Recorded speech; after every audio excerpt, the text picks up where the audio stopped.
water in your body helps to keep you upright from the inside, just as seawater keeps you afloat when you let it. So make sure you're well hydrated. The air you breathe helps you to open spaces inside your body and to feel your relationship with the space around you. So give yourself time for the movements of expansion during the inhale and of resting inwards and downwards during the exhale. The earth gives support to your body, so surrender your weight to the ground. If you perceive the relationship between your body and the ground, and between the open spaces inside your body and around it, you are integrated in your environment, just like these three young women. Like this, you can orient in the world and in life. An excess of involuntary tension keeps these people in conflict with the gravitational field of Earth. They keep their balance through compensations. The space around the central axis of their body is tight. Therefore, gravity cannot flow freely through it. Their posture reflects their state of mind. An excess of involuntary tension kept this runner from being able to reach the performance his strength would account for, because the different parts of his body all went in different directions. When he managed to integrate them so they would all go into the direction of his intention, he ran faster with less effort. Since she found support in her own body, this lady depends much less on her cane than before. It is as if you are plugged into the sky and the earth, just as a battery supplies energy only when it makes contact with both poles. In DFA somatic pattern recognition, we use a physical wave-like intervention that helps to release tissues that are too tense and to tone up tissues that are too lax. It helps to evacuate liquid retentions and to hydrate dried out tissues. The physical work is combined with developing sensory perception and body awareness and learning to understand the messages that psyche manifests through the body and the symptoms it may present at a given moment in time. The work takes place in a secure space, so that emotional processes that were interrupted in the past can follow their course and leave space for what comes next. The space provides safety also for restoring internal balance after traumatic experiences, those that took place in one's own life, as well as those that took place in our predecessors' lives and left their traces in ours.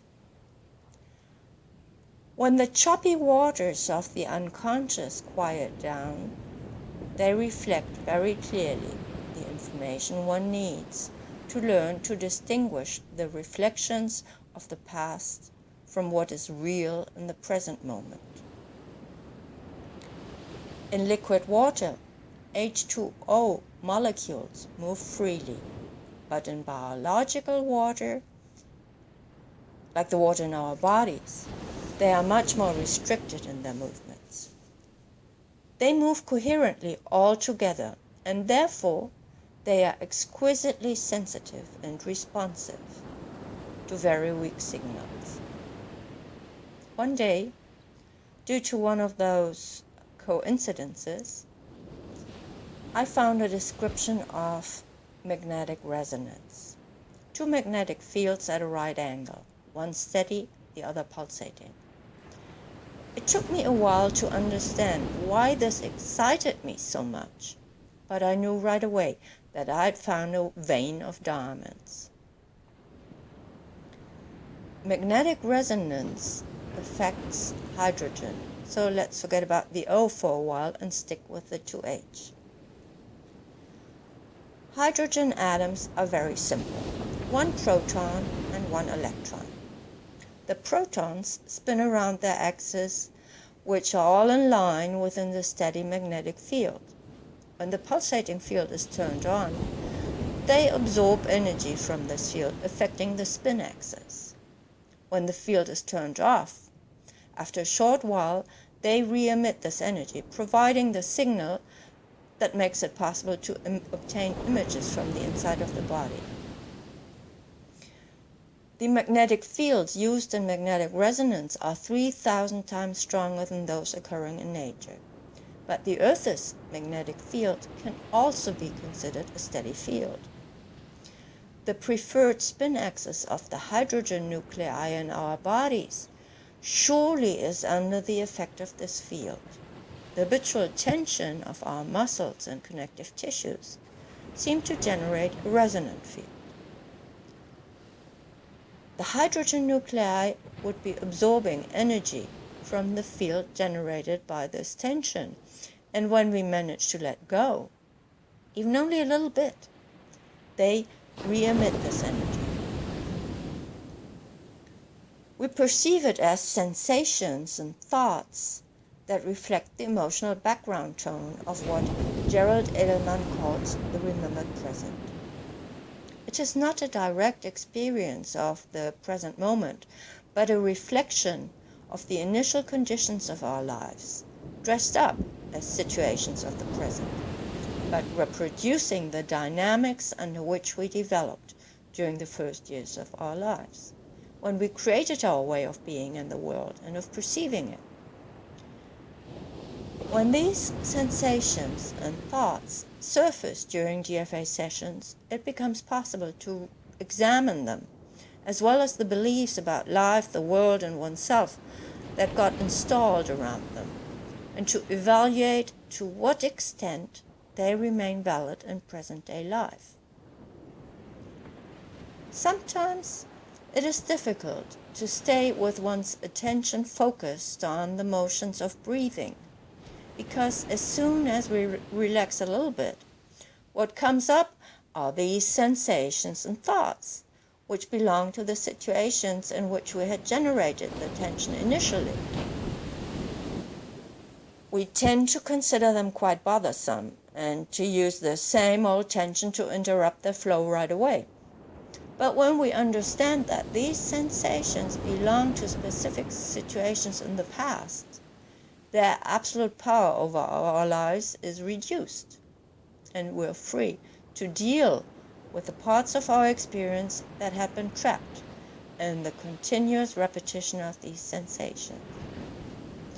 When you perceive the relationship between your body and its environment, you can find, moment to moment, the alignment that plugs you into the sky and the earth.